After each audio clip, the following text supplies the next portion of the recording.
नमस्कार, मी निरंजन. इजी न्यूजमध्ये आपल्या सर्वांचं मनपूर्वक स्वागत. आपला देश हा बहुसंख्य पातळीवरती मानसिकदृष्ट्या गुलाम झाला आहे का?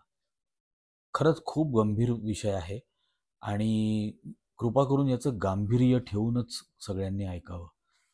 काल पासून ही गोष्ट घडते. परवापासून सर्वांनाच माहिती आहे की अमेरिकेने भारतीय नागरिकांना हे हातापायामध्ये बेड्या, कमरेला साखळ दंड असं, म्हणजे ज्याला चेन्ड अँड हँडकफ्ड असं म्हणतात, अशा पद्धतीने भारतामध्ये परत पाठवलं. आणि मला खरोखर इतकं त्याचं वाईट वाटलं, कारण म्हणजे या देशामधल्या लोकांची राष्ट्रभावना, राष्ट्राभिमान, राष्ट्रप्रेम हे संपलंय का आता? का फक्त कल्ट पॉलिटिक्स इथं सुरू झालंय?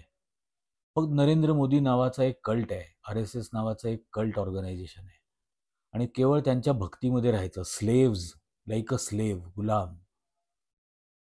आणि मग काहीही घडो, त्या कल्टच्या पाठीमागं उभं राहायचं. हा जो मूर्खपणा चाललेला आहे या देशात, म्हणजे अदरवाईज बघा तुम्ही, छोट्या छोट्या गोष्टींमध्ये हे टिनपाट RSS वाले आणि नरेंद्र मोदीचे फडतूस भक्त हे राष्ट्रप्रेम आणि देशाभिमान या गोष्टीवरून इतका कांगावा करतात, इतकं ढोंग आणि तमाशा करतात. मग ते घर घर काय तिरंगा काय, मदरशांवर तिरंगे लावा काय काय वाटेल ते त्यांचं चाललेलं असतं. आणि आता ज्या वेळेला या देशाचा जगाच्या समोर अत्यंत भयंकर अपमान झालेला आहे, अत्यंत भयंकर अपमान झालेला आहे, अशा परिस्थितीमध्ये हा संपूर्ण भक्त संप्रदाय हा त्यांच्या थोबाडामध्ये बोळे कुंबून गप्प बसलेला आहे. आता एकालाही बोलावं असं वाटत नाहीये की हा काय या देशाचा अपमान होतोय आणि काय या देशातले सत्ताधीश त्यांची तोंड बंद करून बसलेले आहेत. वाईट नाही वाटत का?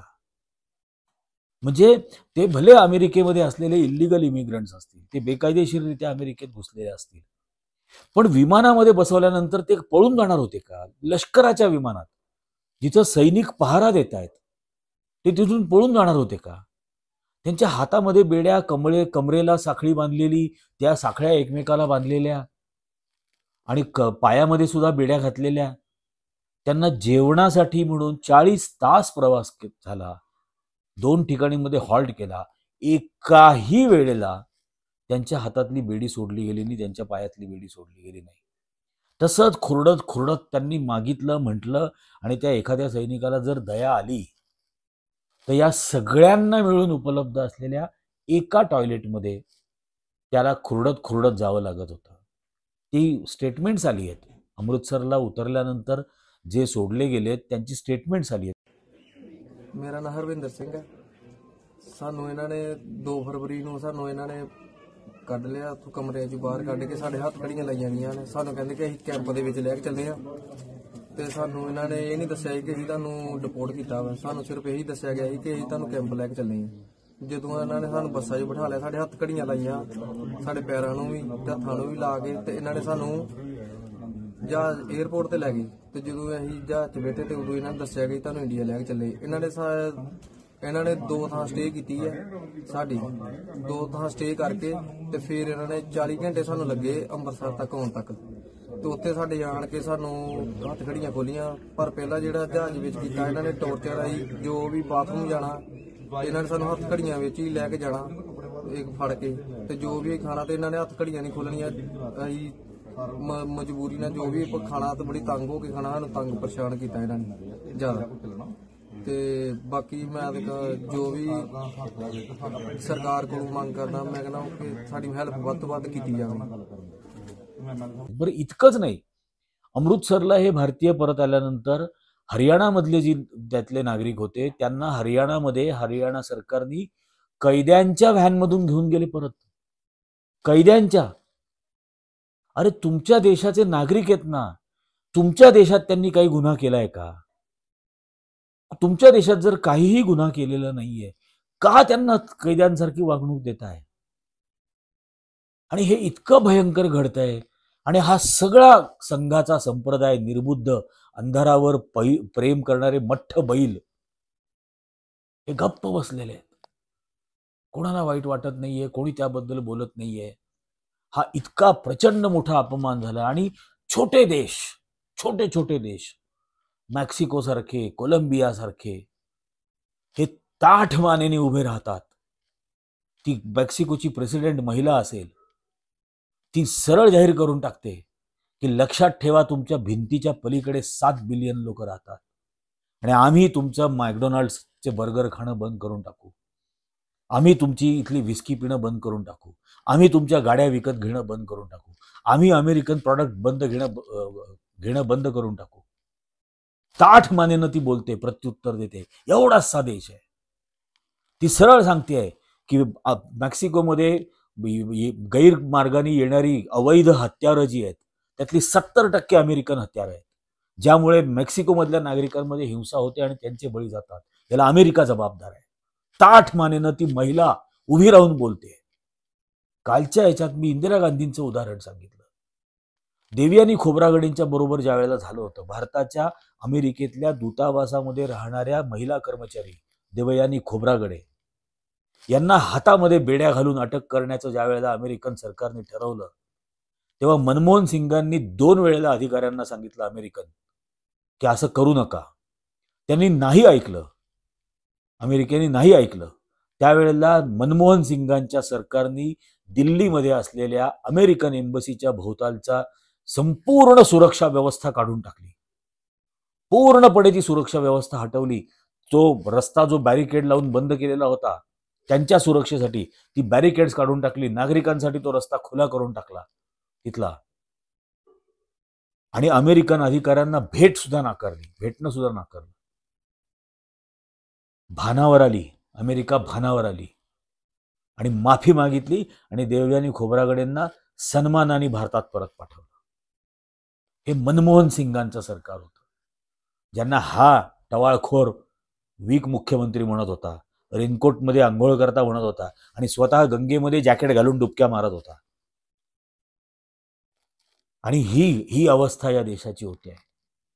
हा चार्ट आहे, मुद्दाम दाखवायला आणलाय की अमेरिकेमध्ये गैरमार्गाने भारतीयांनी जायला जी सुरुवात केली बेकायदेशीररित्या, ती काय संख्या होती हे बघा.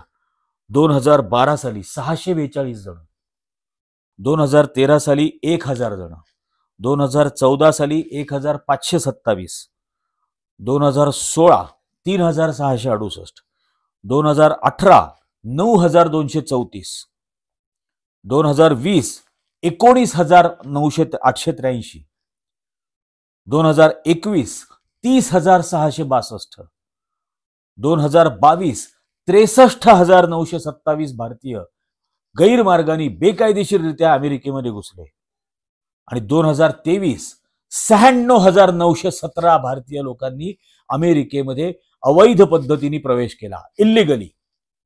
कुठे मनमोहन सिंगांच्या काळामध्ये 600चा आकडा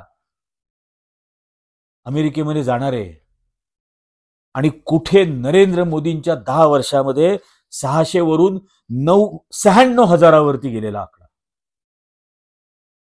वाईट नाही वाटत का? इतक्या भारतीय, आणि याच्यातले मेजॉरिटी गुजराती, याच्यातले नंबर 2 मेजॉरिटी हरियाणाचे.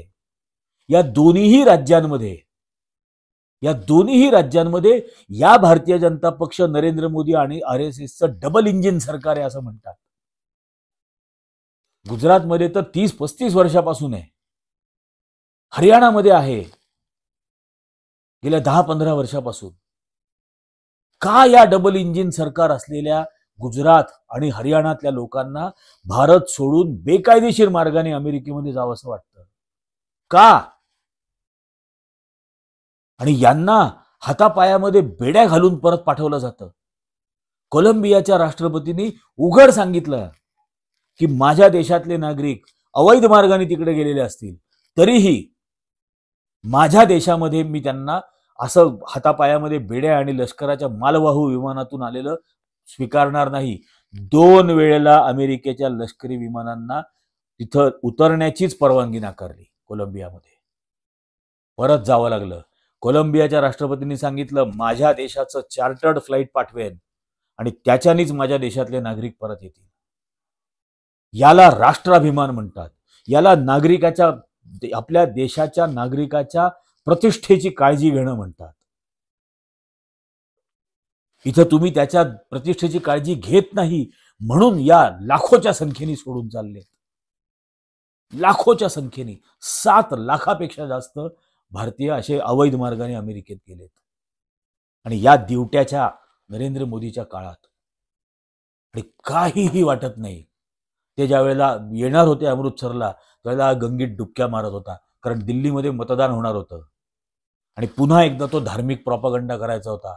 दिवसभर गंगेमध्ये डुबकी मारणारा, डोकं न बुडवता जॅकेट घालून, हा मोदी मतदारांना दिसायला हवा होता. इतकं गलिच्छ राजकारणावरती आणून ठेवलेलं आहे आणि ही माझ्या देशातल्या नागरिकांची अवस्था केलेली आहे.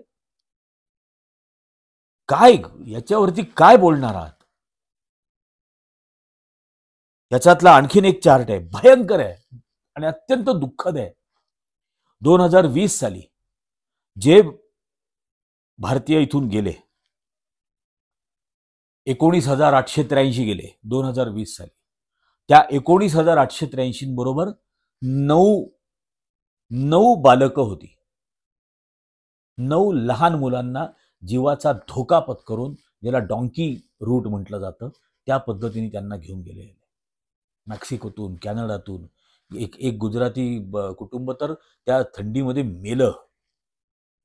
2021 साली 30,000 गेले, 30,662 गेले, त्यात 40 लहान बालकं होती.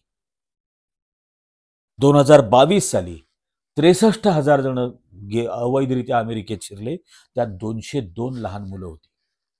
आणि 2023 साली 96,000 गेले, 261 लहान मुलं होती. काहीच वाटत नाही, दुःख नाही वाटत? माझ्या देशातल्या नागरिकांना माझ्या देशामध्ये मी स्वाभिमानाने जगता येईल, कोणासमोर हात पसरावा लागणार नाही, इतका रोजगार उपलब्ध करून देऊ शकत नाही.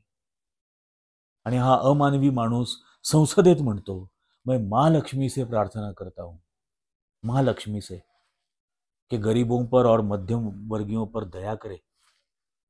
आणि याच्याबद्दल एकाही भक्ताडाला किंचितही वेदना होत नाही. अरे नाही, हे जे कोण परत पाठवले आणि जे कोण परत पाठवले जाणार आहेत, यांच्यातला एकही माझा नातेवाईक नाहीये, तरीही माझा जीव कळवळून गेलाय की हा माझ्या देशातल्या बंधू भगिनींचा इतका अपमान, इतका मोठा अपमान. आणि याच्यावरती एक बातमी आली की गुजरातमधल्या एका कुटुंबाने काहीतरी 1 कोटी रुपये दिले होते तिकडे जाण्यासाठी, कुठल्या तरी एजंटला दिले होते आणि आता त्यांना परत यायला लागले. त्याच्यावरून एक अत्यंत विकृत भक्त आहे, त्यांनी पोस्ट टाकायला सुरुवात केली की हे करोडपती लोक तिकडे चाललेले आहेत, करोडपती आहेत, हे करोडपती गुंड आहेत आणि असे आहेत आणि तसे आहेत आणि जाऊ द्या मरू द्या आणि यांना, या गुन्हेगारांना परतच पाठवलं पाहिजे वगैरे वगैरे. हो, आणखीन एक आकडा आहे.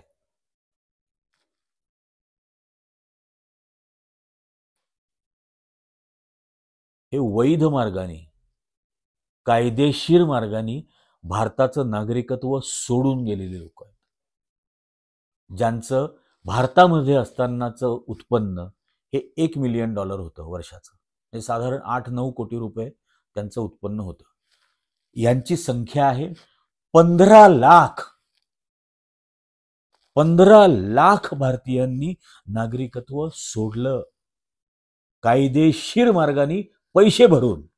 14 साली 1,29,328, 2015ला 1,31,000, 2016ला 1,41,000, 2017ला 1,33,000, 2018ला 1,34,000, 2019ला 1,44,000, 2020ला कोविडच्या काळात सुद्धा 85,256, 2021 1,63,000, 2022 2,25,000 आणि 2023 2,16,000.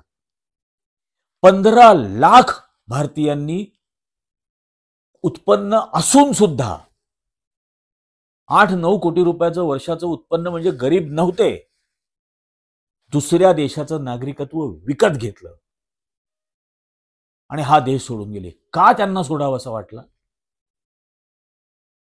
या गरिबांना असं डॉंकी रूटनी थंडीमध्ये कडकडत बातम्या आहेत अमेरिकन मीडियातल्या की 7.5 लाख भारतीय हे थंडीमध्ये कुडकुडतायत. का कुडकुडतायत? दे आर शिवरिंग, अशा बातम्या आहेत.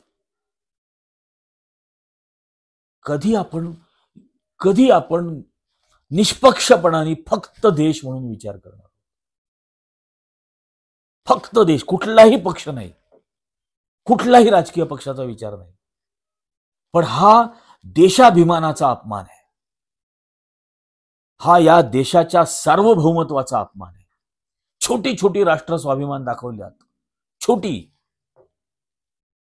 आणि डोनाल्ड ट्रम्पला शरण जावं लागलं त्यांच्या समोर, त्यांचं म्हणणं मान्य करावं लागलं. कॅनडासारखा देश टेरिफ लावल्यानंतर कॅनडाने एका तासात रिव्हर्स टेरिफ लावले, उलटे टेरिफ अमेरिकन प्रॉडक्ट्सवरती, आणि इतका बिलियन डॉलर्सचा लॉस होईल म्हणून सांगितलं अमेरिकेला. ताबडतोब डोनाल्ड ट्रम्पला माघार घ्यावी लागली. आणि हे शेजारी राष्ट्र आहेत, अमेरिकेच्या अत्यंत जवळची राष्ट्र आहेत. काही चुकीचा म्हणजे प्रकार घडला आणि डोनाल्ड ट्रम्प शेवटी Narendra Modi super pro max आहे, जसं ऍपलचं असतं ना प्रो मॅक्स व्हर्जन, तसं ते प्रो मॅक्स व्हर्जन आहे. इतक्या छोट्या राष्ट्रांवरती तर एका मिनिटामध्ये हल्ला करू शकतो. तरीही त्यांनी त्यांचा बाणा दाखवला, पाणी दाखवलं, उभे राहिले ताठ त्यांच्या छोट्या छोट्या देशांच्या स्वाभिमानासाठी. पनामासारख्या राष्ट्राने उलटा दम दिला अमेरिकेला. आणि इतक्या हजारो किलोमीटर लांब असलेला, जगातली सर्वात मोठी लोकसंख्या आणि लोकशाही असलेला म्हटला जाणारा देश, हा इतका लाचार. तो जयशंकर परराष्ट्र मंत्री संसदेत सांगतो की हो, इथं पद्धतच आहे अमेरिकेची, अमेरिकेमधून डिपोर्ट करताना असंच हातापायामध्ये बेड्या घालून विमानात, लष्करी विमानांनी, मालवाहू विमानांनी पाठवलं जातं. किती निर्लज्ज कबुली आहे. आणि आम्ही आमच्या देशाच्या स्वाभिमानासाठी ताठ कणा दाखवणार नाही. माझी तर इच्छा खूप आहे की या मोदी आणि जयशंकरला एखादा स्पाईन, पाठीचा मणका हा पाठवावा भेट म्हणून, की अरे ताठ मानेनं उभं राहायला शिका, अभिमान दाखवा, स्वाभिमान दाखवा, राष्ट्राभिमान दाखवा, आणि त्यासाठी बलिदान सुद्धा करण्याची तयारी ठेवा. आम्ही ठेवतो. आणि ही अवस्था माझ्या देशाची. गरीब तर लाखाच्या संख्येने गेले, 7.5 लाखच झाले. म्हणजे आज जो मॅक्सिमम आकडा म्हटला जातो अमेरिकेतला भारतीयांचा बेकायदेशीर मार्गाने गेलेले गरीब 7.5 लाख, जे पेट्रोल पंपांवर, हॉटेलमध्ये कामं करतात. आणि श्रीमंतांचा आकडा 15 लाख, दुप्पट त्याच्या. आणि हा संपूर्ण देशभरामध्ये पसरलेला मूर्ख आणि निर्बुद्ध भक्त संप्रदाय, लो आयक्यू बुलडोजर RSSचे, हे थोबाडात मूग गिळून गप्प आहेत. आता ते बोलणार नाहीत देशाच्या अभिमानाबद्दल. आणि विचार करा, गुगलवर सर्च करून पहा, या बेकायदेशीररित्या घुसलेल्या, अमेरिकेमध्ये घुसलेल्यांना जे परत पाठवले जात आहेत, त्याच्यात चीनी किती आहेत, त्याच्यात पाकिस्तानी किती आहेत का कोणी? आणि चीनच्या नागरिकांना जर असं हातापायात बेड्या घालून पाठवलं तर चीन ऐकून घेईल का? आणि मग तुम्ही तुमचं मन कुठं शेण खाताय? म्हणून सारखं हे वाटतं हे की आधीच मरकट, त्यात गोमूत्र प्याले, माणूस संपला यांच्यातला. लाचार. खूप खूप वाईट वाटतं या सगळ्या गोष्टीबद्दल. आणि याचा आपण नागरिक म्हणून विचार केला पाहिजे. हे आपल्या देशाची प्रतिष्ठा, आपल्या देशाचा अभिमान धुळीला मिळवतील. कारण यांची लाचारी फक्त आणि फक्त अमेरिकेमधल्या दाखल झालेल्या केसेसमधून गौतम अडाणी आणि अजित डोवलला सोडवण्यासाठीची लाचारी आहे. त्यांचा प्राण त्या दोघांमध्ये अडकलेला आहे, मोदी आणि शहाचा. आणि म्हणून ही लाचारी चालली आहे, म्हणून देशाला कितीही झुकायला हे लावतील आणि येणाऱ्या काळामध्ये डोनाल्ड ट्रम्प वाटेल तेवढं ब्लॅकमेल करेल भारताला, काहीही करून घेईल आणि हे लाचार करतील त्या अडाणी आणि अजित डोवलसाठी. आपण हा अपमान सहन करत राहणार का? हा खरंच आपण स्वतःला विचारायचा प्रश्न आहे. अत्यंत वाईट वाटत आहे. माझा आज तर काहीही काम करायची इच्छा नव्हती, पण शेवटी ही गोष्ट कधी ना कधीतरी नागरिकांना भोगावी लागणार आहे या मोदींनी उरावर आपल्या लादलेल्या लाचारीची. आणि ते होऊ नये म्हणून कृपा करून जागे व्हा. आजच्या या भागामध्ये जास्त नाहीच बोलू शकत, आता इतकंच थांबतो. पण इजी न्यूजचे व्हिडिओज जास्तीत जास्त जणांनी लाईक करा, जास्तीत जास्त जणांना याची लिंक शेअर करा आणि सर्वांना हे चॅनल सबस्क्राईब करा. धन्यवाद.